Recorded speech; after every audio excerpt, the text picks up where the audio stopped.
अरे कहाँ रह गए तुम चारों? जल्दी चलो, बहुओं को शगुन देने के लिए जाना है। अरे माँ आ गए, बस चलिए, गाड़ी तो कब की तैयार है। भैया आप सब लोग भाभियों को शगुन देने के लिए जा रहे हैं, मैं भी चलूं क्या?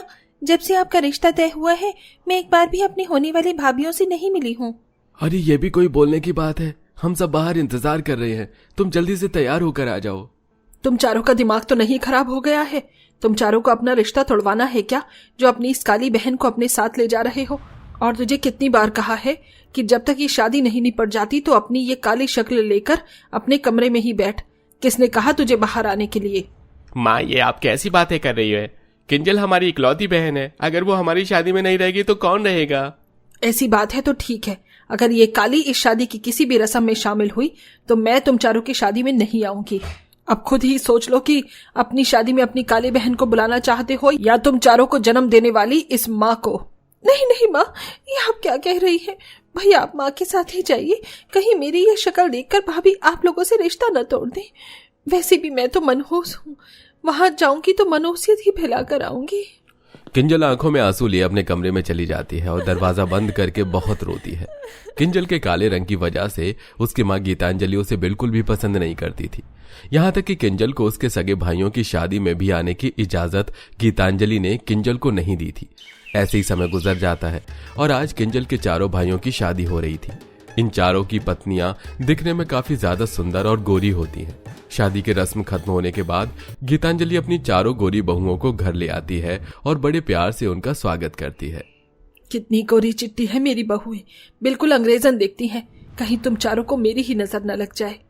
माँ जी, हमारे मम्मी पापा ने बताया था कि हमारी एक ननद भी है, लेकिन हमें तो शादी की किसी रस्म में भी हमारी ननद नहीं दिखी, यहाँ तक कि शादी में भी हमारी ननद मौजूद नहीं थी। अभी तुम चारों ठीक से घर में आई भी नहीं हो और अभी से अपनी ननद की इतनी फिक्र होने लगी। वो क्या है ना, कुछ समय से उसकी तबीयत खराब है, इसीलिए वो अपने कमरे में रहकर आराम करती है। जब ठीक हो जाएगी तब मिल लेना अपनी ननद से। चारों भाई जानते थे कि उनकी माँ झूठ कह रही है, लेकिन चाह कर भी वो अपनी चारों पत्नियों को सच नहीं बता पाते। वहीं किंजल अपने कमरे के दरवाजे पर खड़ी चुपके अपनी गोरी भाभियों को देख रही होती है और अपनी माँ की बातें सुन काफी दुखी होती है। ऐसे ही शादी का दिन गुजर जाता है और आज चारों गोरी बहू की उनकी ससुराल में पहली रसोई की रस्म होती है। चारों गोरी बहुएं तरह तरह के पकवान बनाकर अपने पतियों और सास को परोसती हैं। क्या बात है बहू, सुंदर दिखने के साथ साथ तुम चारों तो खाना भी काफी बढ़िया बनाती हो।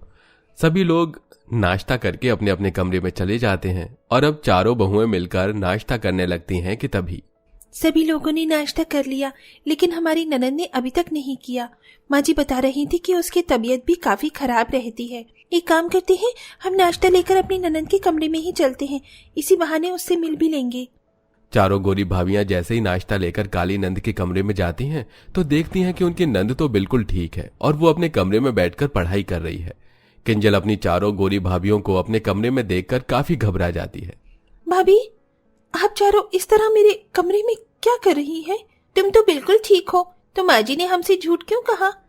अपनी चारों भाभियों की बात को सुनकर किंजल की आंखों में आंसू आ जाते हैं, जिसके बाद किंजल अपनी चारों गोरी भाभियों को सारी चीज बताती है, जिसे सुनकर किंजल, हमें नहीं पता था कि माँ जी तुम्हारे साथ ऐसा बर्ताव करती हैं।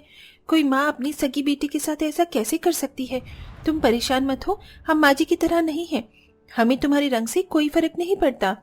हाँ किंजल, तुम अपनी भाभी से ज्यादा हमें अपनी बड़ी बहन समझो, हमारे रहते हुए हम तुम्हें कभी कोई परेशानी नहीं होने देंगे। अपनी गोरी भाभियों का इतना प्यार देख किंजल रोने लगती है और उनके गले लग जाती है। इतना गोरा रंग पाकर भी चारों भाभियों में जरा सा भी घमंड नहीं होता और वो अपनी काली नंद को काफी ज्यादा प्यार करती है।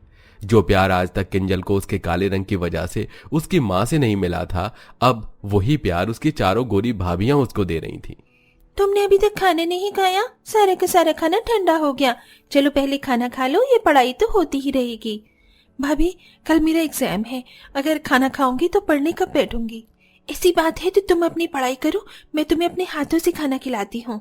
किंजल के काले रंग की वजह से उसकी माँ ने उसे आज तक कभी खाने के लिए पूछा तक नहीं था, लेकिन आज उसकी गोरी भाभी उसे अपने हाथों से खाना खिलाती हैं, जिसे देख किंजल की आंखों से खुशी के आंसू निकलने लगते हैं।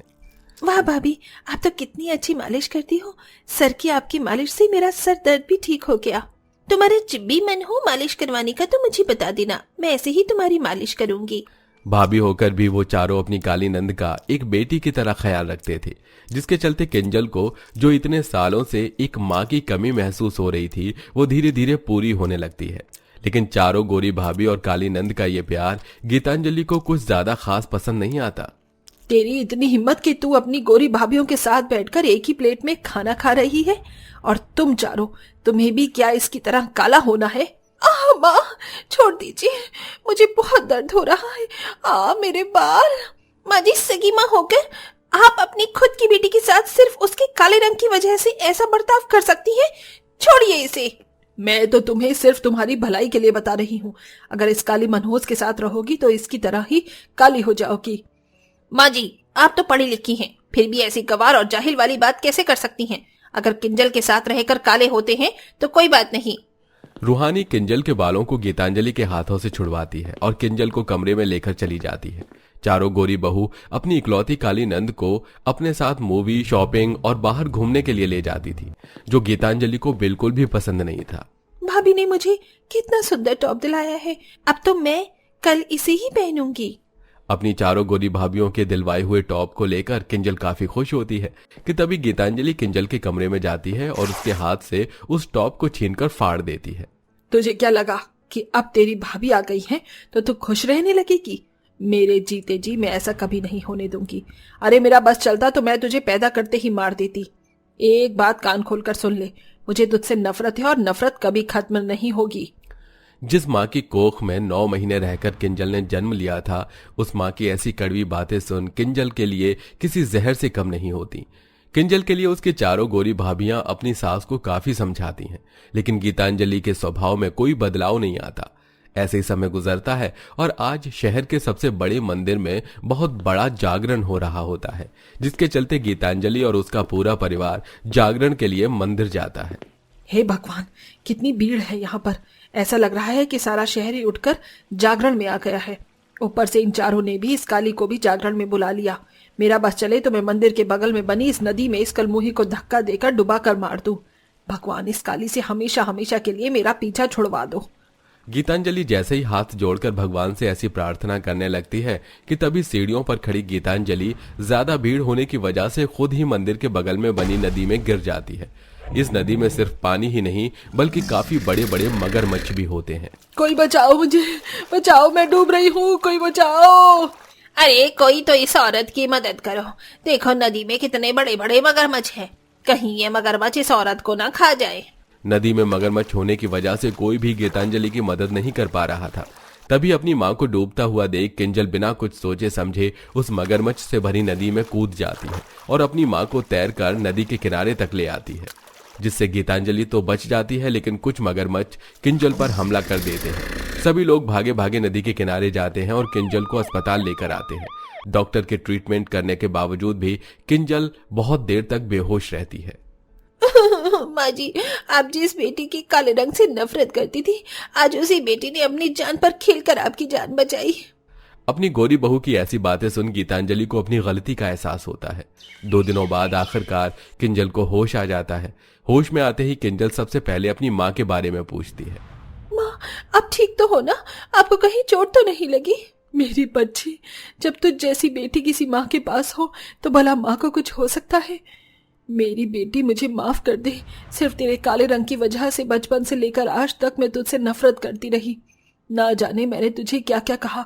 मैं तो बस एक बार मरने वाली थी, लेकिन मेरी बातों ने तो तुझे कई बार मारा होगा। बेटी, अपनी माँ को माफ कर दे। माँ। अपनी माँ की बातें सुनकर किंजल कुछ नहीं कह पाती और सिर्फ अपनी माँ के गले लगकर रोती है, जिसे देख सभी की आंखों में आंसू आ जाते हैं। आखिरकार किंजल को उसकी माँ का प्यार मिल जाता है, जिसकी सबसे ज्यादा खुशी किंजल की चारों गोरी भाभियों को होती है और अब किंजल अपने पूरे परिवार के साथ हंसी खुशी रहती है।